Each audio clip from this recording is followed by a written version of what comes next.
Hi, this is Galit Goldfarb. Thank you very much for joining me here today. Today I'm going to be talking about the connection between vitamin D and your health and your weight. An estimated 1 billion people from all ethnic groups and all age groups are vitamin D deficient. We shall look into these startling statistics in this video, and we shall examine why we are deficient and how to prevent this deficiency that has an unyielding impact on our health. Previously, the vitamin D, the essential fat-soluble hormone-like vitamin, was known to be used by the body for the proper absorption of calcium, for bone development, and for maintenance of healthy bones and teeth and adequate phosphorus uptake. We previously knew that vitamin D deficiency was involved in osteomalacia, which is a condition of weakened muscles and bones, and also in rickets, a disease in which bones fail to develop properly. And due to the high numbers of rickets cases in the early 1900s, vitamin D was added to many types of processed foods to prevent this deficiency. But nowadays, vitamin D research has come a long way due to the cheap testing that's available, allowing scientists to take a deeper look at this very important vitamin and its effects on our health. So let's look at the health benefits of vitamin D as we know them today.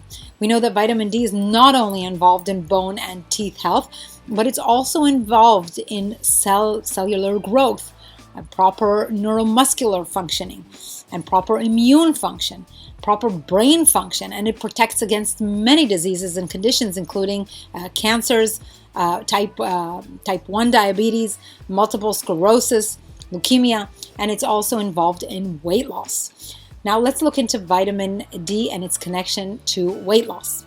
Well, a study which looked at the younger healthy populations revealed a significant negative relationship between a person's BMI levels that determine if one is obese or overweight or not, and their serum levels of their blood levels of vitamin D. The researchers also noted a positive correlation between heart fitness and vitamin D3 levels. Another study showed that low vitamin D concentrations are associated with higher fat mass percentage. Also, vitamin D status is positively associated with lean body mass.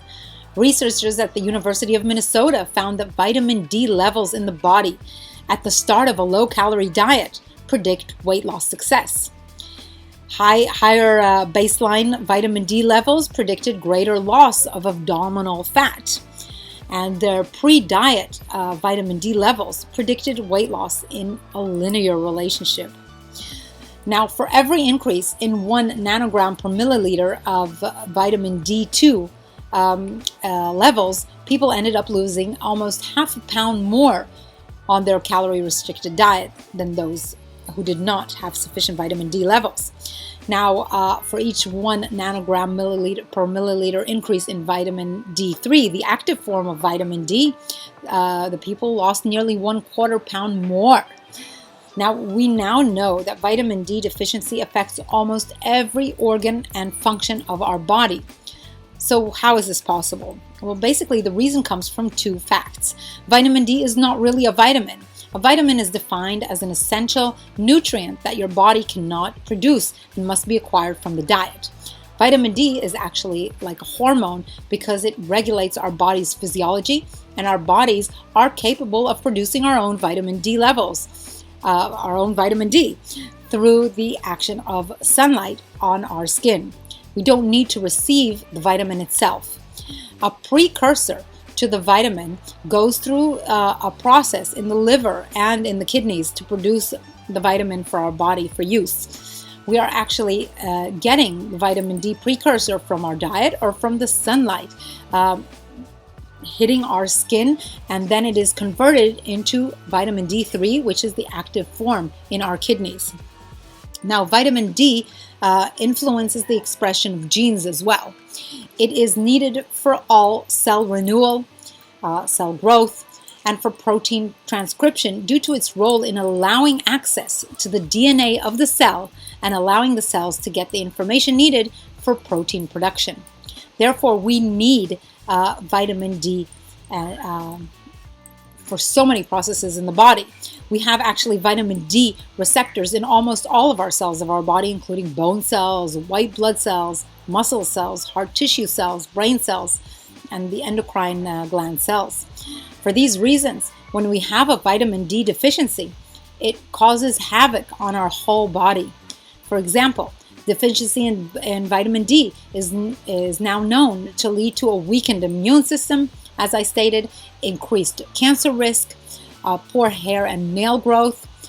It leads to cognitive impairment and loss of balance in older adults, and increase in death from heart disease, and increased risk for prostate cancer and leukemia. Also, it leads to inadequate insulin levels and decreased lung function. But why are we deficient in this vitamin? Well, vitamin D is imperative to our health, and throughout human ancestor history, living on the savanna grasslands of Africa for millions of years, for 2 million years, we were receiving plenty of sunlight without any risk of deficiency from this nutrient. But nowadays, things are different. We spend most of our days in offices. We arrive early in the morning before exposing our skin to the sun, and we leave after dark, never to see enough of the healthy UVB rays from the sunlight that converts cholesterol on our skin into calciol, which is the vitamin D3. Now, this vitamin D3 then moves to the liver, where it is converted into calcidiol. When the vitamin is needed, it is moved into the kidneys and transformed into the active form of the vitamin called calcitriol. Now, the conversion to calcitriol is regulated by its own concentration and the parathyroid hormone and serum levels of calcium and phosphate. So these need to be in our diet as well. The modern use of statins and other medications or supplements that inhibit cholesterol synthesis is another reason for vitamin D deficiency. Impaired liver or kidney function impair the synthesis of vitamin D and lead to its deficiency as well. Also, since the early 1950s, the food industry supplemented many processed foods with vitamin D so that people wouldn't suffer from deficiencies. But nowadays, more people are becoming aware of their diets and becoming wiser consumers, and fewer people are consuming processed foods. So we see vitamin D deficiency spring up again. But not only that, even when we go on holiday to warm countries, we've become so scared of the sun that we use many sunscreens which reflect the healthy UVB radiation away. We may still use sunscreen, it's okay, because the ozone layer isn't whole as it was in previous times before we started burning the fossil fuels in such large proportions, and our modern day lifestyle. So there is an increase in the ultraviolet radiation that reaches the earth, so we can apply sunscreen, but I recommend only doing that after getting sufficient sunlight to produce enough vitamin D. Now, another reason for deficiency, you can also get this chart below. I will add a link to the description of this video below. Now, another reason for deficiency is that it's not easy to get vitamin D from foods. Only very few foods have the provitamin available. Also, UVB radiation is most active between 11 in the morning and 3 in the afternoon in places and times where it is available. And during the other hours, UVA radiation is more prominent and doesn't supply us with the vitamin D. However, if you live on a longitude line above 35 degrees, during the winter months, you will not have any UVB radiation. So even if you expose your skin to some kind of sunlight, you will not be getting the UVB radiation needed to create the vitamin D in your body. So how can you determine whether you're deficient in vitamin D or not? Well, a simple blood test will determine your vitamin D levels, and levels that are below 40 nanogram per milliliter are considered deficiency. The optimal range is between 40 and 60 or even 40 and 70 nanogram per milliliter. You probably are deficient in this vitamin if you have dark skin, firstly. Darker skin populations who are living in high longitude lines are at greater risk for vitamin D deficiency because darker skins need more sun exposure to produce the same amount of vitamin D as pale skinned people do. Skin pigmentation acts as a natural sunscreen. The darker you are, the more pigment you have, and the more pigment you have, the more time you'll need to spend in the sun to make adequate amounts of vitamin D. Also, if you feel depressed, the good hormone serotonin is raised with exposure to sunlight and decreases with little sun exposure. In 2006, a study examined the effects of vitamin D on mental health of 80 elderly patients and found that those who were found deficient in vitamin D were 11 times more prone to depression than those who had sufficient levels of vitamin D through supplementation. Also, if you're age 60 and over, and if you take cholesterol-reducing medication, you may be deficient in vitamin D. As you age, your skin makes less vitamin D in response to UVB exposure. Your liver and kidneys may also not be at their best condition, and the kidneys may not be converting vitamin D into the active D3 form efficiently. Medication also interferes with vitamin D production. Also, if you suffer from bone pain, according to Dr. Hollick, an American endocrinologist specializing in the field of vitamin D for over 40 years, states that people who see their doctor for aches and pains, especially in combination with tiredness, may be misdiagnosed as having fibromyalgia or chronic fatigue syndrome when they actually have a vitamin D deficiency. He explains, what's happening is that vitamin D deficiency causes a defect in putting calcium into the collagen matrix of your skeleton. As a result, you'll have throbbing, aching bone pain. Also, if you are overweight and obese, people who are overweight and obese have higher needs for vitamin D. Also, people with higher muscle mass have higher needs for vitamin D because body and muscle fat collect vitamin D. Now, being overweight or obese increases vitamin D requirements because of this, and the same goes for weightlifters and bodybuilders with increased muscle mass. So how do we ensure that we get enough of this vital nutrient? Well, number one, of course, sunlight. You get some sun exposure before you apply any sunscreen. But how much is enough? Well, that's depending on the number of UVB rays available. Today, in any weather app, it shows you the level of UVB rays in what is called the UV index for your location, and you can use it to determine how much sunlight you need to get for optimal vitamin D intake in the following chart.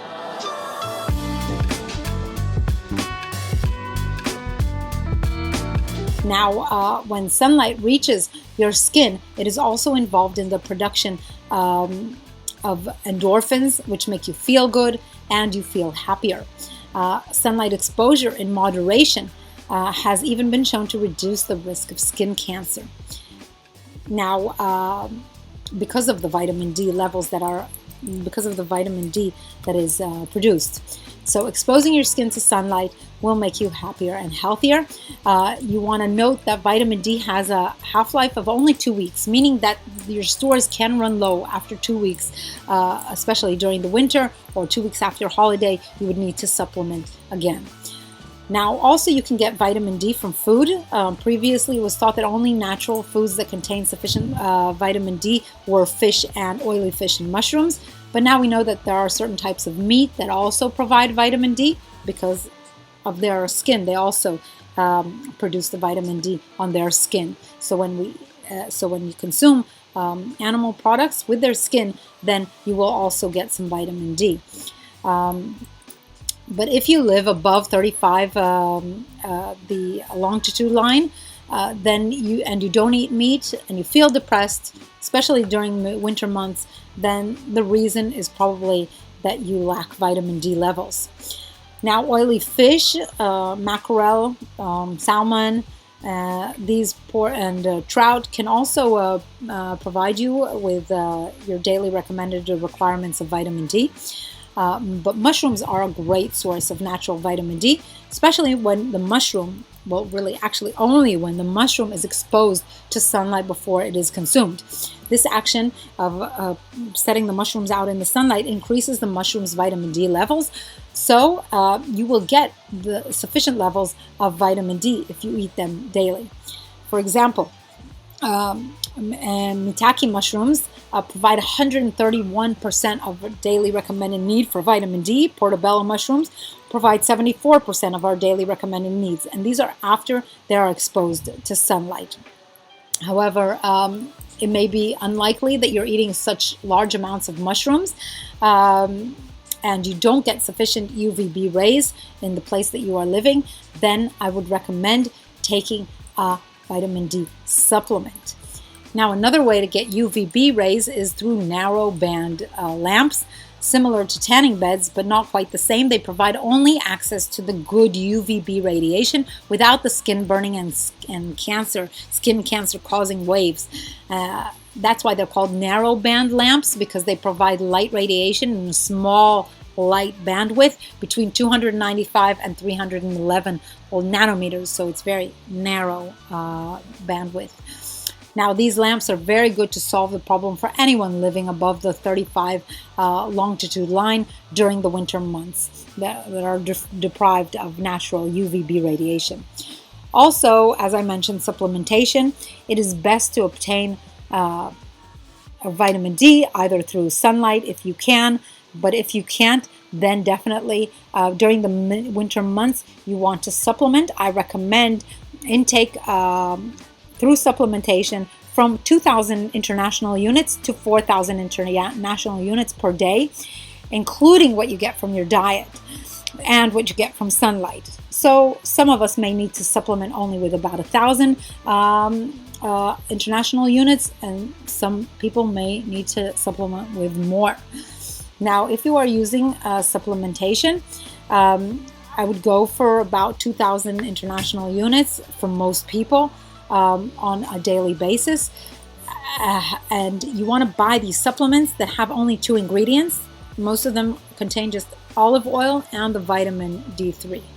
Now, this is very conscious consumption, because since you're going to be taking it regularly every day, at least during the winter months, then you want to avoid adding more chemicals into your body. Also, when you take a vitamin D supplement, you are creating, it's important to note, an increased demand for vitamin K2. Your body will make more vitamin K2 dependent proteins that will move calcium around the body after you have more vitamin D exposure or more vitamin D from supplementation. And these have a lot of potential health benefits. But until the K2 comes in to activate these proteins, the benefits aren't realized. Therefore, when supplementing with vitamin D daily, then you can take vitamin K2 supplements twice a week. Because, but not all people will need this because vitamin D and vitamin K2 do work together. But some people produce, well, if you have a healthy microbiome, certain bacteria in your gut will help you make vitamin K2. So you won't need to take it as a supplement in a supplement form. But if you are not really eating a healthy diet that is fiber rich, then you can take this supplementation as well, at least, well, about 2 times a week. No need for more. Now, vitamin D made from sunlight, it's important to note that will last 2 to 3 times longer in the body than vitamin D taken from supplementation. Now, it is also important to note that you can get vitamin D toxicity. That happens with excessive supplementation above 20,000 international units. That's the toxicity limit. So I hope this video has helped you. If it has, please give it a thumbs up.